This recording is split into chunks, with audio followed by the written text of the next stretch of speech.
discuss the issue of Ukraine again and how the Ukrainian president shoot himself on the foot. I'm actually thinking about this again now, and I'm thinking to myself, it is astonishing how entitled this guy has been to American assistance. It is beyond belief. The things that America has done for Ukraine, which they are not entitled to, and which America is not obligated to. It's astonishing some of the things that he was saying. So with that said, we're going to continue to look at the V of the audio of what happened, and then I'm going to give you my analysis again. Let's go into it.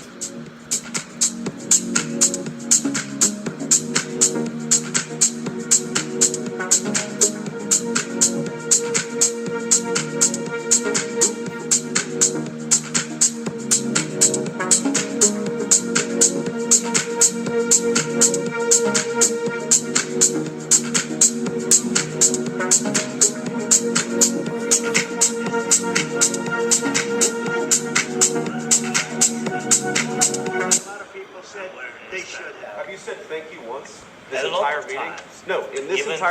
said thank you? Today. You went to Pennsylvania and campaigned for the opposition in October. Offer some words of appreciation for the United States of America and the president who's trying to save your country.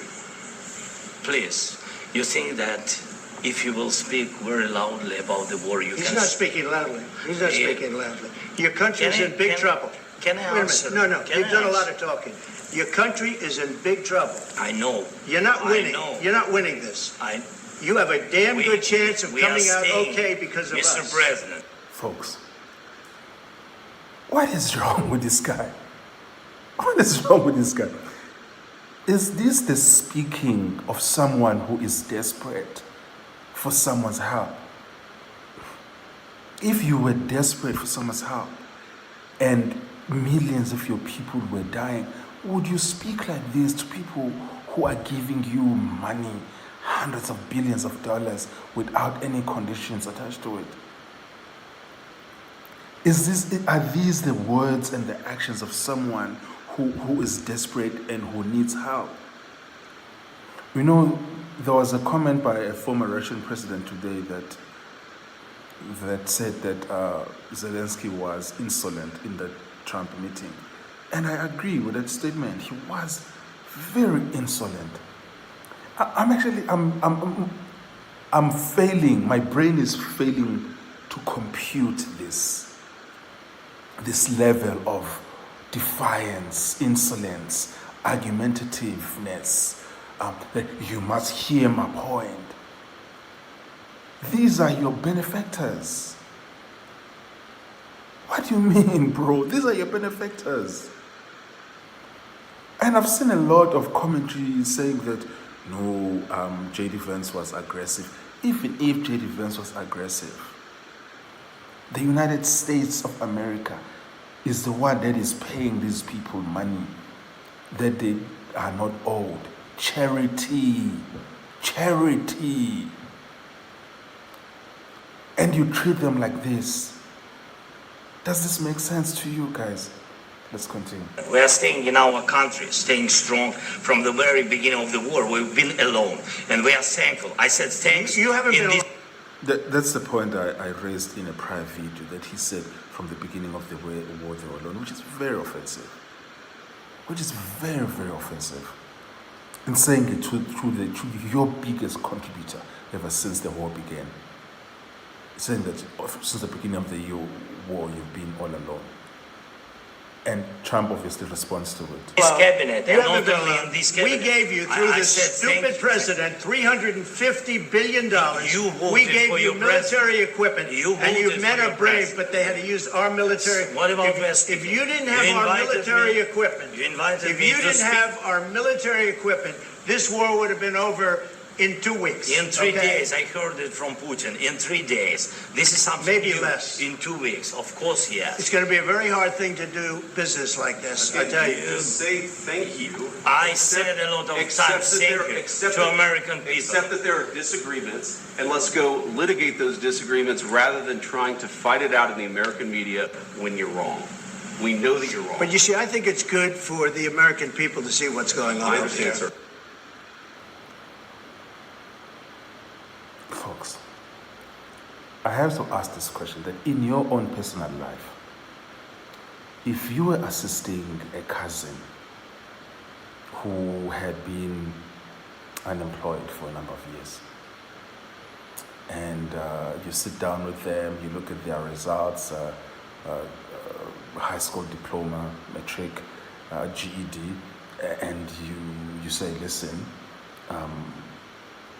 let me assist you to apply to a community college, or in South Africa, FET college, or University of Technology, and let's see, and I'm going to be able to cover your fees, and then you pay for their tuition, you buy them a laptop, you buy them a phone, you situate them, you get them a few clothes, you pay for their accommodation, you give them an allowance per month, and then you put 6 months into your supporting them, you are now reviewing your support to see where everything is, or a year into your support, and then you're sitting in your living room and they are busy making demands and being aggressive and being insolent. What would your response be? What would your response be? Telling you what they will or will not accept. On whose dime? On whose dime? Even if maybe your tone towards them was not okay, maybe you raised your voice or something, or you're a bit aggressive, but the question is really, who is giving who the help here? Who is depending on whom? Would you folks accept it in your own personal lives? Would you accept it? The answer is no, you wouldn't. It's crazy. It's absolutely crazy. I think it's very important. That's why I kept this going so long. You have to be thankful. You don't have the cards. You're buried there. Your people are dying. You're running low on soldiers. Listen, you're running low on soldiers. It would be a damn good thing. And then you tell us, I don't want a ceasefire. I don't want a ceasefire. I want to go and I wanted this. Look, if you could get a ceasefire right now, I tell you, you take it so the bullets stop flying and your men stop getting killed. Of course, we want to stop the war. But you're saying you don't want a ceasefire? But I said to you, I want a ceasefire. With guarantees. Because you'll get a ceasefire faster than an agreement. Ask our people about ceasefire, what they think. There wasn't.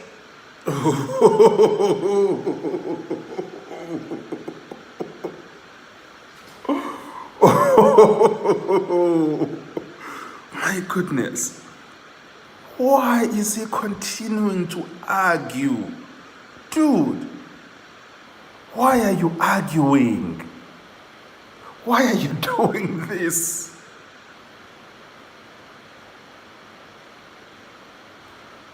Why are you doing this? And then Trump says to him, if there is a ceasefire being offered, you take it. He's saying this because the United States is spending too much money on this thing.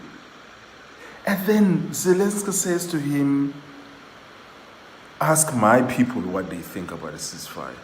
Oh, okay. Fair enough. This is what we could do. You can get the fuck out of here. Don't ask me for anything. You and your people can decide what the fuck you want to do. Don't call me, don't come here, don't ask me for anything. Get the fuck out of here. You and your people do your own little survey about whether you want to do you want a ceasefire or not. Whatever. You guys decide. The American taxpayers are out of this. We are out. That would have been the most appropriate response. But even so, the American leaders are still patient with this guy, even though there is no reason for patience. There is no reason to continue to entertain any of this crap.